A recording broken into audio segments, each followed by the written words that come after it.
যোৱাচোন ভাই, ভালদৰে নিৰীক্ষণ কৰা। ভাল দাদা। দাদা, দাদা। ভাই, অতি আচৰিত কথা। যজ্ঞপতি অস্ত্ৰ পিন্ধিছে শ্ৰীৰামচন্দ্ৰ। জয়পত্ৰ হিচাপে অস্ত্ৰৰ কবলত। যোৱা ভাই, লৈ অহা জয়পত্ৰ মোৰ থাকিবে। ভাল দাদা।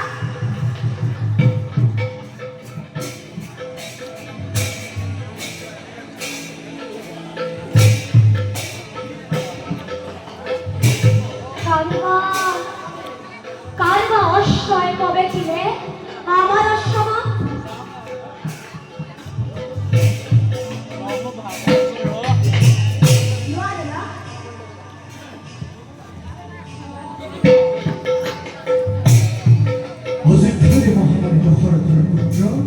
শ্রীরামচন্দ্র অস্ত্রকে মহাদেব করে করেছে এইজন মেয়েদের বিষয় যজ্ঞ ভারতের খবর প্রাপ্ত যজ্ঞ অস্ত্র হচ্ছে ভৰত-লক হচ্ছে অজস্ৰ বীৰ সেনানী যিসকল হৃদয় কোনো বাধা প্ৰদান নকৰাকৈ শ্ৰীৰামচন্দ্ৰক সম্ভাষণ জনাব তাৰ লগত অযোধ্যাই মিত্ৰতা কৰিব কোন আৰু আছে যদি কোনোজনৰ বন্দী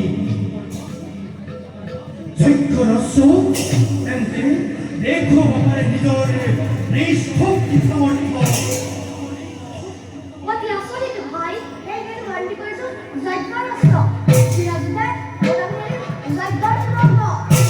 উত্তম উত্তম কৰিলা ভাই, সন্তোষিত হলো মই তোমাৰ কাৰ্য।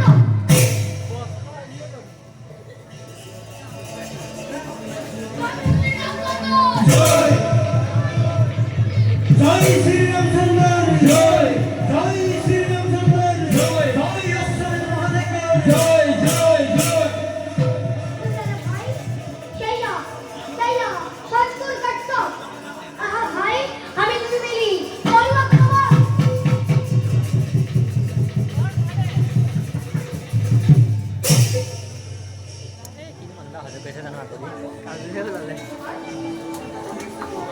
যজ্ঞৰস্য তোমালোকে কৰি চাব।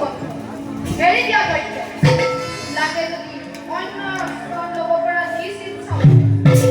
বীৰব তপু বলে ৰখি থাকো আমি দুয়ো ভাই।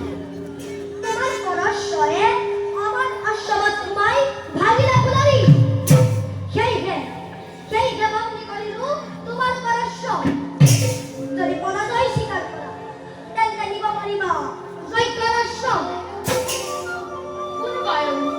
এওঁলোকৰ আকৃতিৰ প্ৰকৃতি চাই মোৰ মনত লাগিছে এওঁলোক আমাৰ নিজেই নহ'লেতো তাৰ কথা। বৰ্তমান কিবা নাম পিতা আৰু সেই ভাগ্যৱতী জননীৰ লগত বীৰব মনত যদি লাগিছে ভয় তেন্তে প্ৰাণ লৈ যাব পাৰা অযোধ্যাপুৰীলৈ। দেখিছা অস্ত্ৰৰ গোপালত যিয়েই অস্ত্ৰ কৰিব বন্ধন বন্ধন নহ'ব গুণাবী। ভয় কাক বোলে নাজানো হ'বনে। সামান্য বালকৰ লগত যুদ্ধ কৰিলে জগতে ৰখিব কলংক আমাৰ নামত।